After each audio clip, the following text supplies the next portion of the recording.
Shalom Bapak Ibu yang dikasihi Tuhan. Berjumpa kembali dalam kasih dan anugerah Tuhan. Pagi hari ini mari kita akan sama-sama beribadah kepada Tuhan. Kita akan merasakan hadirat Tuhan dan kita akan nikmati kebaikannya. Kita naikkan pujian, kuasa-Mu nyata di dalam kelemahanku. Haleluya Yesus. Terima kasih Tuhan.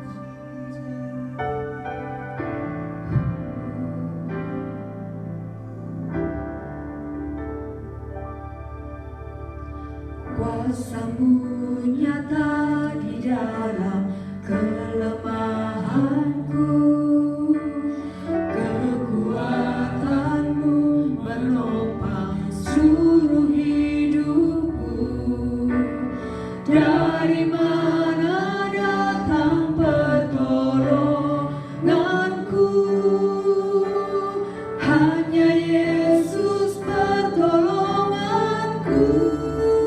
Engkaulah sumber kekuatan hatiku, tempat persembunyianku. Engkau penolong di saat susahku, tempat perlindunganku, kebenaran dan perisai di hidupku.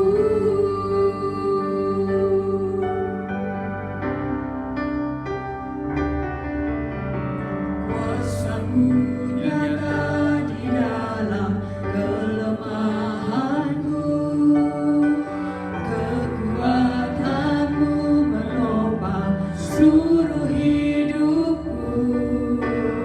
Dari mana datang pertolonganku? Hanya Yesus pertolonganku. Engkaulah sumber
kami boleh rasakan anugerah-Mu yang melimpah dalam hidup kami.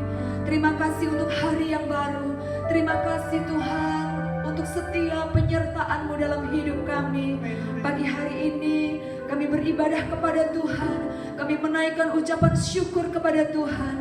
Dan sebentar kami akan bersuka cita meninggikan nama Tuhan. Kiranya kasih dan kemurahan-Mu terus Engkau nyatakan bagi setiap umat-Mu di tempat ini. Terima kasih Bapa. Kami akan memuji memuliakan nama Tuhan dengan hati yang bersuka cita di dalam nama Tuhan Yesus Kristus. Haleluya. Amin. Puji Tuhan. Shalom Bapak Ibu yang dikasih Tuhan. Mari kita akan sama-sama bersuka cita. Kita naikkan pujian bahwa Tuhan juga gunung batuku dan tempat perlindunganku. Haleluya. Mari kita bersuka cita, bertepuk tangan, memuji dan menyembah Tuhan.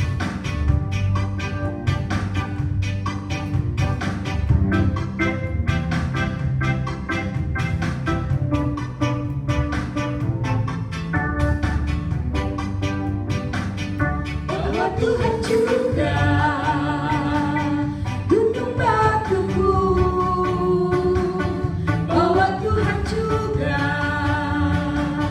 kota bentengku, bahwa Tuhan juga penolongku, yaitu Allahku dan gunung batuku. Aku percaya akan Dia, Dia perisaiku. Aku percaya akan Dia, tanduk selamatku. Aku percaya akan Dia, perlindunganku, tempat perlindungan yang tinggi. Bahwa Tuhan juga gunung batuku, bahwa Tuhan juga kota bentengku, bahwa Tuhan juga penolongku, yaitu Allahku dan gunung batuku. Aku percaya akan Dia, Dia perisaiku. Aku percaya akan Dia, tanduk selamatku. Aku percaya akan Dia, perlindunganku, tempat perlindungan yang tinggi. Sekali lagi dengan penuh sukacita, bahwa Tuhan juga gunung batuku, bahwa Tuhan juga kota bentengku, bahwa Tuhan juga penolongku, yaitu Allahku dan gunung batuku. Aku percaya akan Dia, Dia perisaiku. Aku percaya akan Dia, tanduk selamatku. Aku percaya akan Dia, perlindunganku, tempat perlindungan yang tinggi.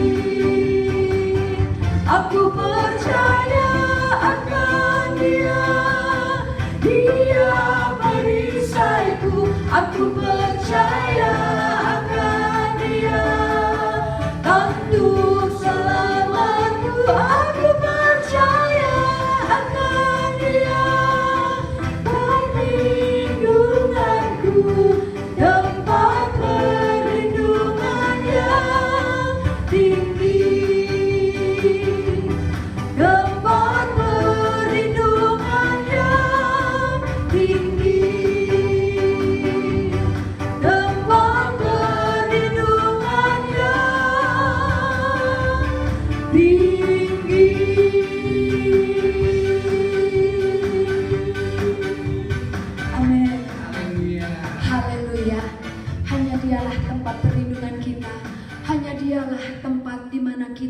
boleh mendapatkan damai sejahtera.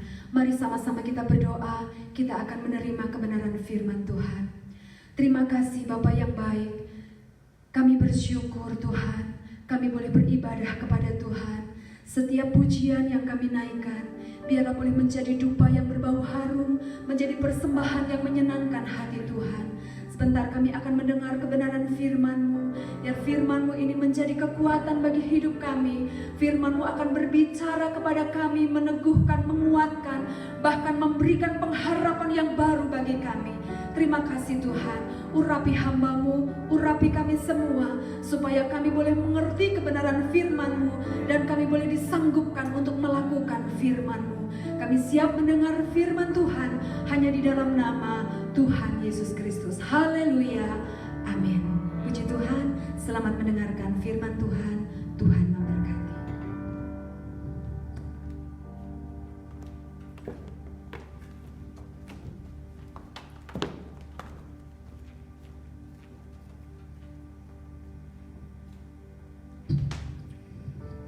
Shalom, haleluya, puji Tuhan.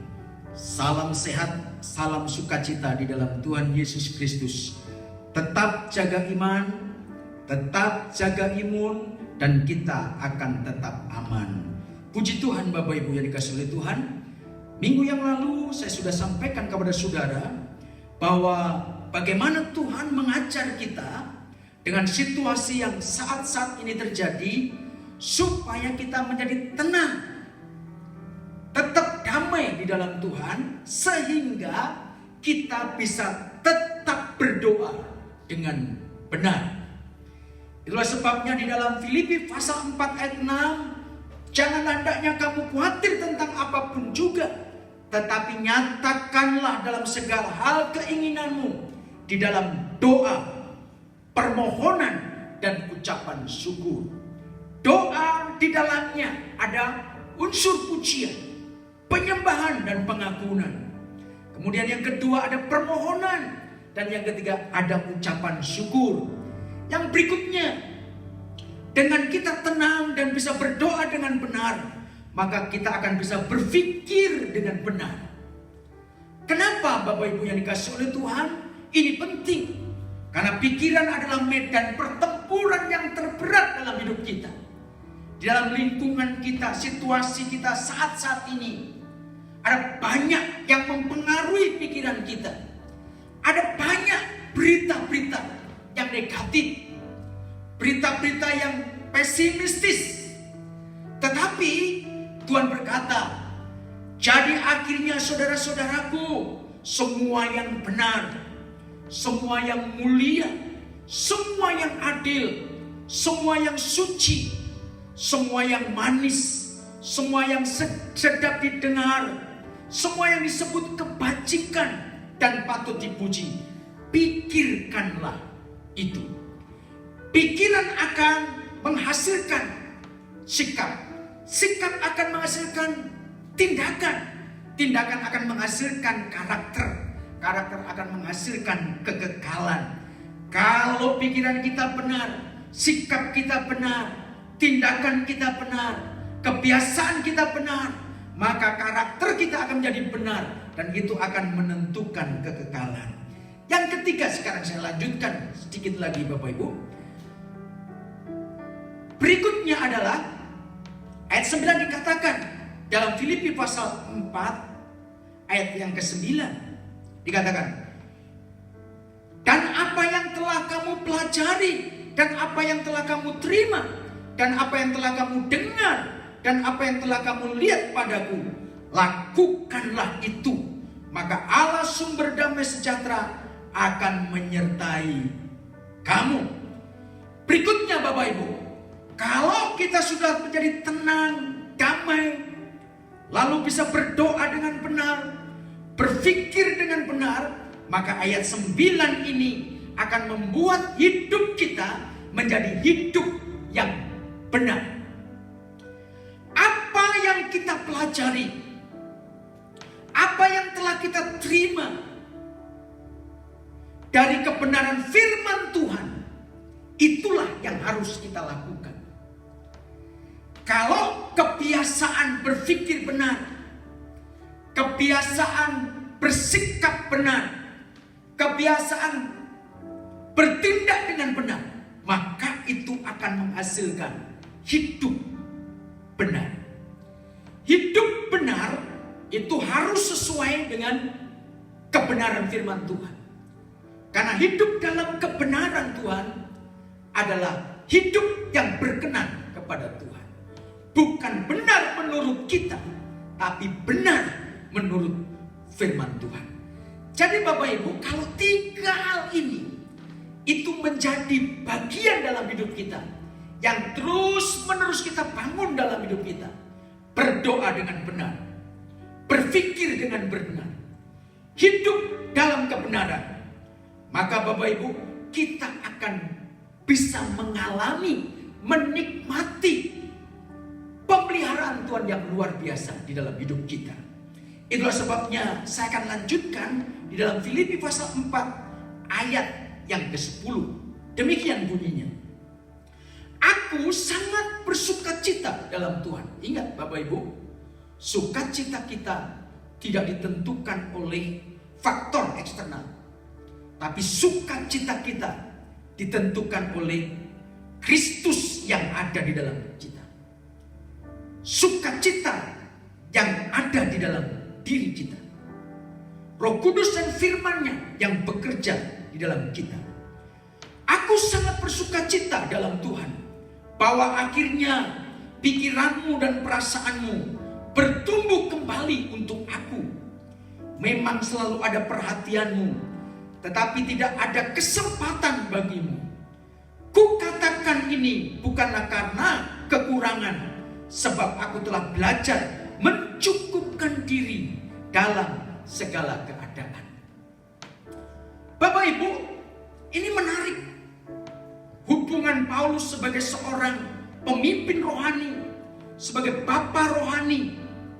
Kemudian jemaat yang ada di Filipi bertumbuh dengan luar biasa. Rohaninya bertumbuh, pengenalannya akan Tuhan bertumbuh, hidup buah-buah rohaninya bertumbuh. Sehingga satu saat ketika Paulus dalam sebuah kesusahan, maka jemaat Filipi ini memiliki nilai-nilai hidup yang luar biasa, saling memperhatikan, termasuk memperhatikan Paulus. Paulus bisa terpelihara begitu luar biasa. Salah satunya adalah melalui jemaat yang ada di Filipi. Itulah sebabnya ayat 9 dan 10 ini. Dan ayat 11, bahwa kita boleh belajar satu hal. Kalau kita sudah berdoa dengan benar, berpikir dengan benar, dan hidup benar, maka kita akan mengalami pemeliharaan Tuhan secara mutlak. Tuhan memelihara Paulus melalui jemaat yang ada di Filipi. Walaupun ada banyak jemaat-jemaat yang lain, anak-anak rohani yang Tuhan pakai untuk memelihara Paulus. Tapi dalam Filipi ini begitu luar biasa. Cara Tuhan memelihara Paulus adalah melalui bagaimana jemaat Filipi ini memiliki sebuah kerelaan untuk memberi, kerelaan untuk berkorban, kerelaan untuk saling memperhatikan. Ada hal yang luar biasa yang Tuhan kerjakan di dalam jemaat Filipi. Itulah sebabnya Bapak Ibu, kata pemeliharaan Allah ini menarik. Kata pemeliharaan itu ditulis dengan sebuah istilah providensia. Itu dari bahasa Latin yang artinya adalah pro, itu berarti sebelum, sementara video itu artinya melihat. Kata providensia artinya adalah bagaimana Allah memelihara. Allah telah memelihara orang-orang Luar biasa Bapak Ibu. Saya percaya di tengah-tengah situasi yang sulit, situasi dan kondisi yang tidak menentu hari-hari ini, pemeliharaan Tuhan itu adalah pemeliharaan yang begitu ajaib yang kita alami. Tuhan bisa memakai siapapun di dalam hidup ini di masa-masa sulit. Tuhan bisa memakai orang yang tidak percaya. Tuhan bisa memakai orang-orang percaya. Tuhan bisa memakai tetangga-tetangga kita. Tuhan bisa memakai sahabat-sahabat kita. Untuk apa? Memelihara kita. Mungkin kita gak mengerti sebelumnya. Secara tiba-tiba, orang yang tidak pernah kita pikir, itulah yang Tuhan pakai untuk menolong kita. Memelihara kita di masa-masa yang sulit ini. Saya akan kasih contoh kepada saudara bahwa bukti pemeliharaan Allah itu luar biasa dinyatakan atas anak-anak Tuhan. Peristiwa ini mengingatkan kita pada sebuah kisah yang namanya Yusuf. Kita tahu ketika Yusuf masih remaja, Yusuf adalah anak kesayangan bapaknya, tetapi dibenci oleh saudara-saudaranya. Pada satu saat ia bermimpi mendapatkan sebuah visi untuk masa depan ke depan, berkaitan dengan hidupnya, berkaitan dengan satu bangsa, berkaitan dengan juga bangsanya. Dan peristiwa ini ditulis dalam Kejadian pasal 45 ayat 5, berkata demikian. Sebab untuk memelihara kehidupan Allah menyuruh aku mendahului kamu. Ini adalah pembicaraan antara Yusuf dengan saudara-saudaranya, yang pada waktu itu Israel mengalami sebuah kelaparan dahsyat. Dan kita tahu Yusuf setelah dianiaya, dibuang, kemudian difitnah, dipenjara, akhirnya Tuhan mengangkat Yusuf menjadi orang nomor 2 di Mesir. Dan Yusuf diberikan hikmat dan juga diberikan kuasa sepenuhnya oleh Firaun untuk mengatur kerajaannya masa itu. Luar biasa. Ada sebuah mimpi di mana satu saat akan terjadi selama 7 tahun masa kekeringan, 7 tahun masa berkelimpahan. Di masa berkelimpahan itulah Yusuf diberikan hikmat untuk menimbun bahan-bahan pokok makanan. Dan satu saat terjadilah sebuah kelaparan. Di saat itu saudara-saudaranya datang kepada Yusuf. Saudara-saudara nggak tahu karena sudah berpuluh tahun tidak berjumpa. Tetapi rancangan Tuhan luar biasa untuk memelihara saudara-saudaranya, untuk memelihara bangsanya. Maka Yusuf diizinkan oleh Tuhan untuk ada dalam sebuah proses besar sampai akhirnya menjadi penguasa di Mesir. Itu sebabnya ayat ini berkata, sebab untuk memelihara kehidupanlah Allah menyuruh aku mendahului kamu. Lewat hidup Paul, lewat hidup Yusuf, akhirnya Israel bersama anak-anaknya terpelihara di dalam Tuhan. Itulah sebabnya Bapak Ibu sekalian, bersyukurlah di situasi yang sulit seperti sekarang ini. Masih ada banyak yang Tuhan pakai untuk menolong dan memelihara hidup kita. Pemeliharaan Tuhan sempurna, providensial, pemeliharaan Allah begitu nyata di dalam hidup kita. Yang kedua, bahwa selain Allah memelihara hidup kita, dikatakan kekuatan Allah itu tidak pernah gagal.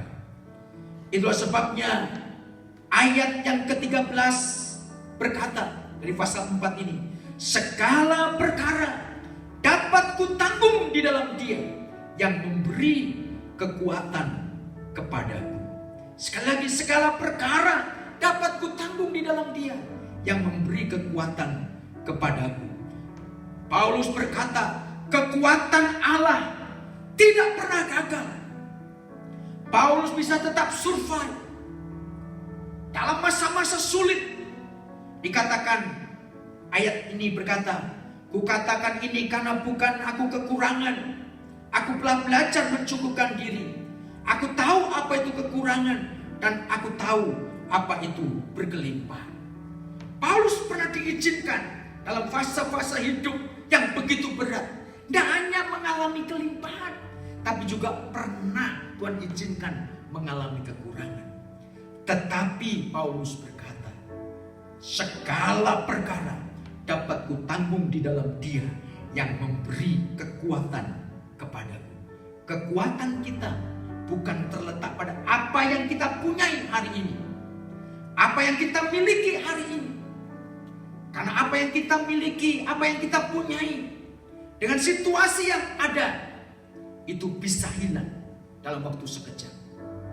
Tetapi kekuatan kita, kemampuan kita, kesanggupan kita, itu terletak di dalam Yesus Kristus.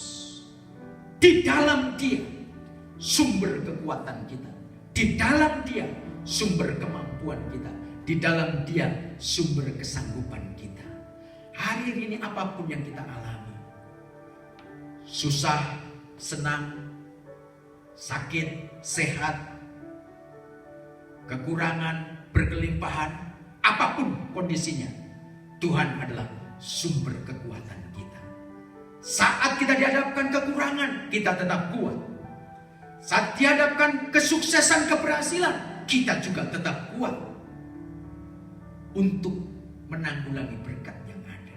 Itu sebabnya jadikan Tuhan itu adalah sebagai kekuatan hidup kita yang tidak pernah gagal. Segala perkara dapat kutanggung dalam Dia yang memberikan kekuatan kepadaku. Yohanes 15 ayat 5 dikatakan, sebab di luar aku kamu tidak dapat berbuat apa-apa. Di luar Tuhan kita tidak dapat berbuat apa-apa. Kekuatan kita hanya di dalam Kristus. Kesanggupan kita hanya di dalam Kristus. Yang ketiga dikatakan Filipi 4 ayat 19.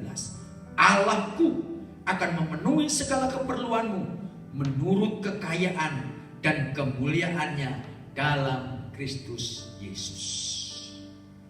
Yang ketiga, janji Allah itu tidak pernah berubah.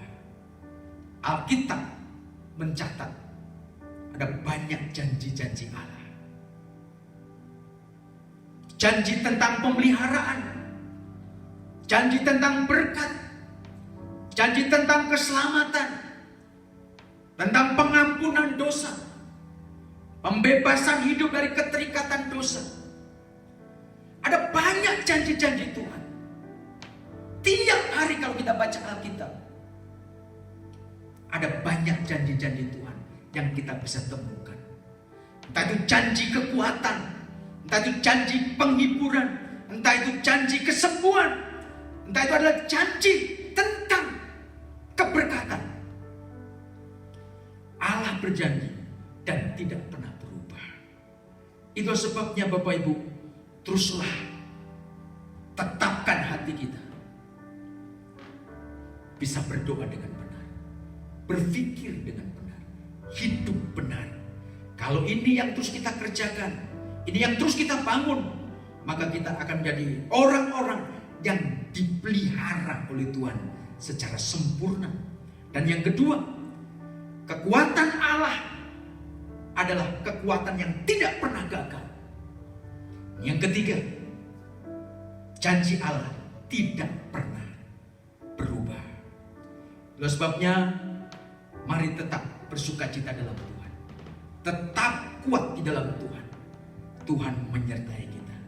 Tuhan melindungi kita. Puji Tuhan. Tuhan memberkati kita semua. Mari Bapak Ibu, kita akan sama-sama tundukkan kepala dan berdoa. Bapa dalam kerajaan sorga, di dalam nama Yesus Kristus kami mengucap syukur Tuhan untuk firman-Mu pada kesempatan hari ini.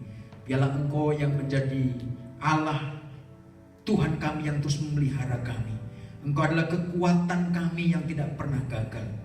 Engkau adalah Allah yang terus menerus menolong kami, menguatkan kami, dan memberikan kekuatan kepada kami. Janji Tuhan tidak pernah berubah sampai hari ini. Bapa, hamba berdoa pada setiap anak-anak-Mu, kiranya Tuhan memberkati rumah tangga mereka, pekerjaan mereka, kesehatan mereka, buah-buah pernikahan mereka. Tuhan berkati, lindungi di masa-masa sulit hari-hari ini. Tutup bungkus dengan kuasa darah anak domba Allah. Jauhkan dari mara bahaya, kecelakaan, orang-orang berniat jahat, virus-virus yang mematikan, kami menolaknya di dalam nama Yesus Kristus. Kiranya Tuhan berkati dengan berkat kesehatan, berkat kekuatan, berkat yang berlimpah-limpah, perlindungan Tuhan yang terus-menerus nyata di dalam hidup kami. Terima kasih Tuhan Yesus, terima kasih. Urapilah setiap tangan kanan dan tangan kiri kami apabila kami mengerjakan karya pekerjaan kami. Pengurapan Tuhan dan penyertaan Tuhan menjadikan kami berhasil dan diberkati oleh Tuhan. Terima kasih Tuhan, meteraikan kebenaran firman-Mu ini di dalam nama Tuhan Yesus Kristus. Terima kasih Yesus, terima kasih Roh Kudus. Mari Bapak Ibu, kita sama-sama menerima berkat, anugerah dari Allah Bapa, kasih sayang dari Yesus Kristus dalam persekutuan Roh Kudus menyertai kita mulai hari ini sampai selama-lamanya. Immanuel, Allah menyertai kita. Haleluya, haleluya, haleluya. Amin.